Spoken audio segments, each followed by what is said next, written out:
Well, welcome and good morning, everyone. My name is Jeff LaRocque of the Nasdaq, and I am pleased to introduce the Colonial Williamsburg Foundation here today.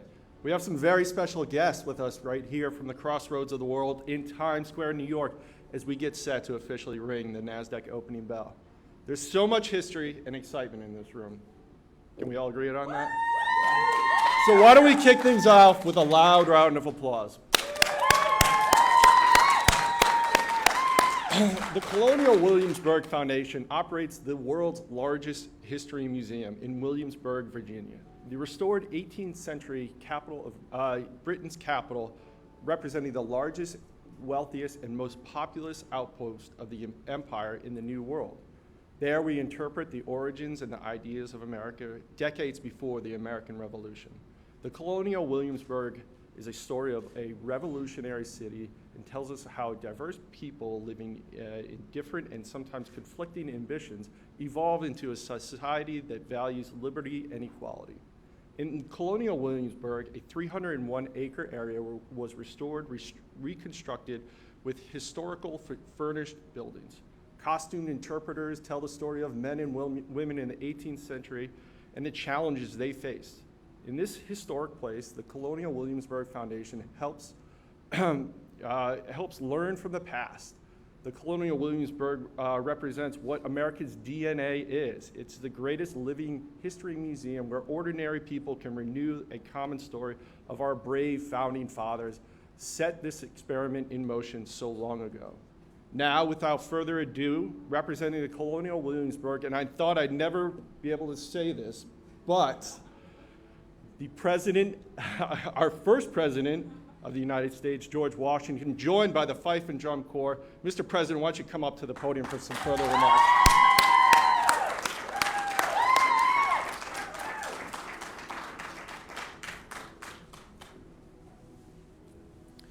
Good morning. I am honored and privileged to be here to inaugurate this trading day at Nasdaq. Here in the bustling heart of New York, I am well familiar with New York. This great and courageous city was witness to the triumphant return of the Continental Army in 1783 and the location of my first inauguration. I first came here as a young British officer, and I last left this city as the President of the United States. I have been here many times in between those occasions. The commerce that we celebrate this morning has its root in the robust trade, an entrepreneurial spirit that began when we were mere colonies. In Williamsburg, Virginia, we have our own market house with its own opening bell. Men and women who chase their dreams and their fortunes on the strength of their wits, their products, and their innovations. It took only weeks for commodities and products to arrive here in New York by horse or by ship from Virginia. Much has changed in the ongoing years. Yet the fundamentally American institution of speedy commerce endures. Nasdaq is, of course, known for its speed and for its ability to channel the ambitions of Americans and entrepreneurs from all over the world. My first Secretary of the Treasury, Alexander Hamilton, brash and brilliant as he was a quintessential New Yorker who helped create the banking and financial systems that underlie the structure of the markets to this day. My friend, Alexander Hamilton, is still in New York in spirit. Apparently, he has been quite busy on Broadway these recent days. He was with the army in Williamsburg just before the great and triumphant siege at Yorktown that resulted in the British surrender. And in no small part, that victory was due to his actions in capturing our enemy's works.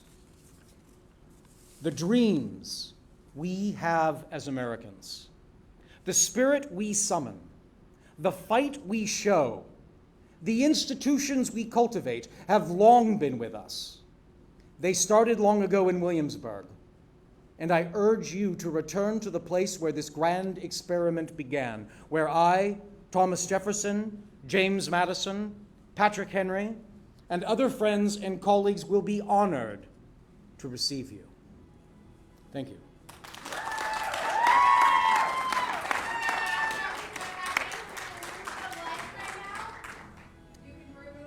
inspirational words. It's an honor to have you here.